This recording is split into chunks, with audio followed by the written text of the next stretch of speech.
पढ़ा देंगे 2 अक्षर, मतलब दिमाग में इसका बुद्धि में रहेगा। वो उनके चाचा थे, लेकिन फिलहाल भी पापा बने हुए। तो मम्मी का पैर में बरसात का समय था, मम्मी का पैर में मोच आ गया था। फिर मम्मी उसी तरह लेके गई थी। तो जब मम्मी लेके चलती थी तो उस टाइम मुझे बहुत बुरा लगता था।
सबसे पहले बहुत बहुत स्वागत करते हैं हम हमारे YouTube चैनल द रियल ज़िंदगी में। थैंक यू सर इसके लिए। हाँ, तो सबसे पहले आप अपना फुल परिचय दें हमारे दर्शकों को। जी, मेरा नाम रूबी कुमारी है। मेरे माता का नाम बिंदु देवी और पिता का नाम स्वर्गीय लाल जीराम। और मैं ग्राम बहमर है, जिला हजारीबाग, थाना कटकमसंडी। आपकी एजुकेशन कहाँ तक है? पीजी कंप्लीट किए हैं 2021 में। और अभी क्या कर रहे हैं? अभी हम प्रोफेसर के लिए तैयारी कर रहे हैं, नेट JRF। तो आपके घर में आपके अलावा और कौन कौन है? चाचा हैं और मेरे पापा भी है। इसके भी नहीं छुपा सकते क्योंकि मेरे सेकंड पापा है। मेरे छोटे चाचा मेरे पापा बने हैं। जो आपकी स्थिति है ये बचपन से थी या कोई हादसे में हुई है? जी नहीं, मम्मी बोलती कि 5 साल के बाद ऐसे हुआ है और पोलियो मारा है। अच्छा, तो इलाज करवाए होंगे ना आप?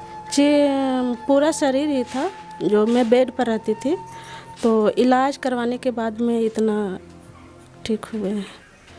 जनरली देखा जाता है इस टाइप का जिसका स्थिति रहता है वो तो एकदम से हिम्मत हार जाता है, लेकिन फिर भी आप पढ़ाई जारी रखें।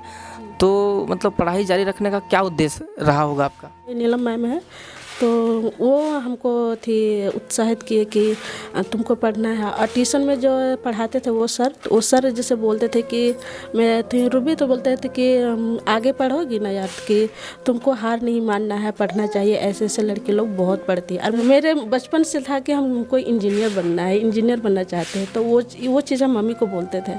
तो धीरे धीरे जैसे कि कुछ पढ़ाई के बारे में जानकारी मिला तो अच्छी शिक्षा नहीं मिलने के बाद, क्योंकि आर्थिक स्थिति अच्छी नहीं था, तो वो ऐसे शिक्षा मिलने के बाद तो वो चीज़ नहीं हुआ। तो फिर जब मैं BA में गए तो उसके बाद वहाँ पर हॉस्टल, मम्मी के नानी घर में रहते थे, वहाँ पर थोड़ा सा वहाँ पर प्रॉब्लम होता था। अपनी मामा मामी नहीं थे, लेकिन वहाँ पर थोड़ा प्रॉब्लम होता था। सुबह 9 बजे नानी घर से निकलते थे, 9:30 बजे से क्लास करते थे। वहाँ पर टाइमली खाना नहीं मिलता था। वहाँ पर हर चीज़ हमको मम्मी पैसा देती थी, तो पैसा दे के हमको करवाना पड़ता था। हॉस्टल में नहीं, फिर नानी के घर में। जी, मम्मी के नानी घर में। तो वहाँ पर हमको पैसा दे के करवाना पड़ता था, कपड़ा भी धुलवाना पड़ता था पैसा। वहाँ पर पानी नहीं आता था और थोड़ा मामी अच्छे व्यवहार नहीं करते थे। तो इसके वजह से हम वहाँ पर 1 साल मैंने रात को खाना मिलता था, दिन में नहीं मिलता था। तो मम्मी पैसा जो देती थी उससे हम कुछ ना कुछ थोड़ा, जैसे समोसा, अगर बाहर के खाना हमको पसंद नहीं है तो मैं नहीं खाती थी। तो कुछ फ्रेंड को पता चला कि ये दिन में खाना नहीं खाती है, खाना खा नहीं आती है, तो मेरी फ्रेंड लोग लंच लाती थी। तो हम किसी को नहीं बताते थे कि मेरे साथ ये प्रॉब्लम। मम्मी को भी मैंने नहीं बताया कि मम्मी नानी घर में ऐसा मेरे साथ हो रहा है, तो पर मैंने कभी नहीं बताया क्योंकि मुझे पढ़ना था। क्योंकि मम्मी बहुत ज़्यादा प्यार करते थे, अगर मम्मी को पता चल जाता तो हमको वहाँ से ले आते। तो मैं पढ़ाई के लिए हम मम्मी से ये बात छुपा दी। तो अभी आपका लक्ष्य क्या है, क्या बनना है अभी हमको टीचर बनना है। और मैं इसे जब से हमको ये रियलाइज हुआ कि हम टीचर बनना चाहते, जैसे हमको मैं जब पीजी कंप्लीट हो रहा तो मैंने सोचा था कि उसके बाद हम कुछ ना, जैसे हम विकलांग लोगों के लिए कुछ करना चाहते हैं। मैं ये चाहती हूँ कि जैसे कि बहुत सारे ऐसे विकलांग हैं, मम्मी हमें सदर में यहाँ पर होता था, वहाँ पर कैंप भी लगता और मीटिंग भी हम लोग को होता था, तो हॉस्टल से आते तो वही नीलम मैं करवाती थी। तो वहाँ पर बहुत सारे ऐसे विकलांग आते थे, बहुत सारे ऐसे लोग आते थे जो औरों के पास हर चीज़ करने के लिए बोला जाता था कि हाँ ये हमको कर दीजिए, वो हमको कर दीजिए, यहाँ पर लिख दीजिए, ये क्या होता है। तो मैं वो चीज़ चाहती हूँ कि जैसे कि मैं पढ़ लिख रही हूँ और मैं अपने से इतना कुछ कर रही हूँ, जैसे फॉर्म क्या आया, क्या करना है, क्या नहीं करना, तो मैं उन लोगों के लिए मैं ये चीज़ करना चाहती हूँ कि किसी के सामने वो हाथ नहीं फैला, जैसा भी विकलांग हो, जिसको सपोर्ट घर से मिलता है वो विकलांग थी हैंडीकैप लोग पढ़े और अपना लाइफ में कुछ ना कुछ करें। अच्छा, कहीं ना कहीं जो स्थिति आप झेल रहे हैं, तो आप चाहते हैं कि ये स्थिति बाकी जो भी विकलांग लोग हैं वो लोग ना झेलें, वो लोग को सही दिशा निर्देश मिले, उसको उसका हक क्या, अधिकार क्या है, अगर ये जानकारी मिले तो शायद स्थिति कुछ सुधारा जा सकता है ना। आपकी जो स्थिति है तो कहीं समाज से या फिर लोगों से ये ताना वाना मारते हुए कभी फेस करते सुने होंगे आप? जी, हॉस्टल में जब थे तो हॉस्टल में एंट्री करने के बाद बहुत लड़की लोग, जैसे एक जो दीदी, वो भी जो दीदी हमको लेके गई थी वो भी हैंडीकैप थी, वो भी बैसाखी पर चलती थी। तो वहाँ पर जब हम पहुँचे तो कुछ लड़की मेरी क्लासमेट थी, तो मैं उन लोग को नहीं जानती थी, तो उन लोग बोलते, जैसे हम चलते थे तो उन लोग ऐसे बोलते कि बाथरूम ऐसे जाएगी, ऐसे, जैसे बाथरूम जाने के बाद बाथरूम तो पूरा भींगा हुआ रहता है कि ऐसी तरह बाथरूम जाएगी, बाथरूम में भींग जाएगी, उसी तरह फिर रूम में आएगी। तो रूम में वो लोग अपना रूम में शिफ्ट होने के लिए नहीं दिया जा रहा था। कुछ दीदी जो सीनियर दीदी थी वो मेरे खिलाफ थे, जो मैम के वजह से, तो मैम को वो लोग बोल दी थी कि ये लड़की को नहीं रख सकते हैं, A+ में जनरल भी, SC भी है, वो लोग ST है तो नहीं रखना चाहते थे। तो कुछ लोगों को, तो वही दीदी लोग फिर हमको रखना नहीं चाहती थी मैम की वजह से। तो मैम बोली थी रहेगी तो यही हॉस्टल में रहेगी, तुम लोग को नहीं रहना है तो तुम लोग जा सकती है।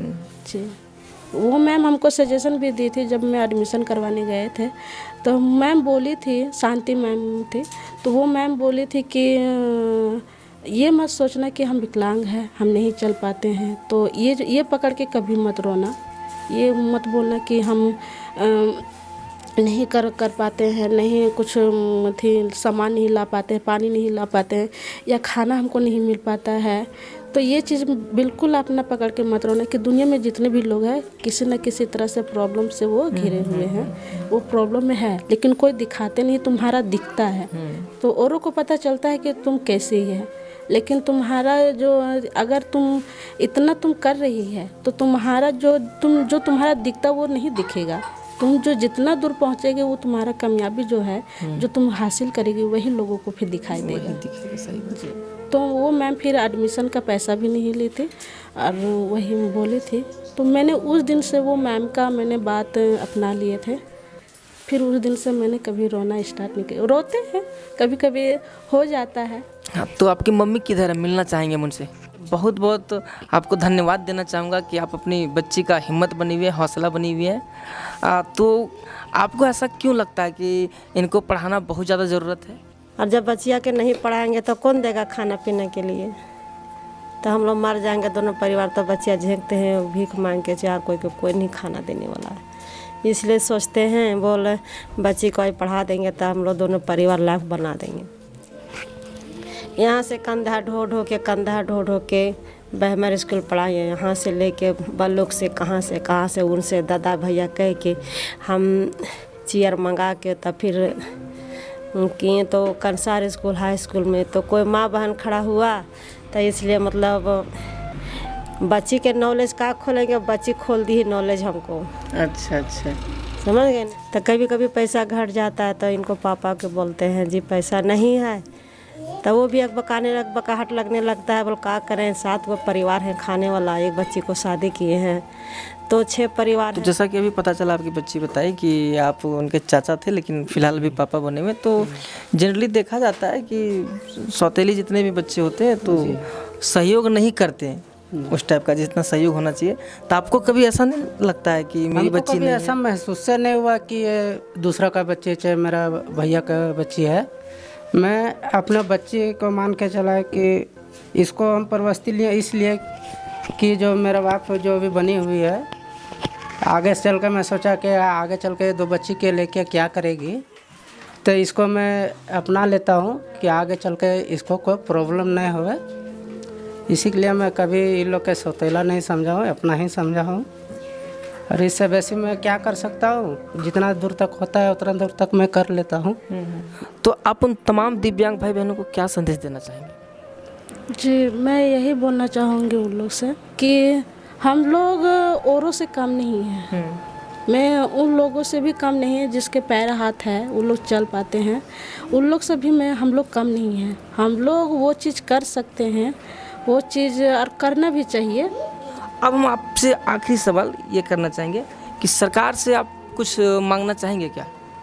जी बिल्कुल, हमको सरकार से आग्रह है, विनती करनी है और निवेदन है, दिव्यांग लोगों को जो बिजनेस करना चाहते हैं उन लोगों को ऋण आसानी से मिले, उन लोगों को गारंटर की मांग ना करे और उन लोगों को आसानी से शिक्षा मिले। जैसे एडमिशन फीस हो, एग्जामिनेशन फीस हो, तो उन लोगों को फीस माफ़ किया जाए। जो प्रधानमंत्री आवास हम लोग आसानी से मिले। अगर मम्मी पापा का घर जो हम लोग को ना मिले तो फिर हम लोग कहाँ जाएंगे?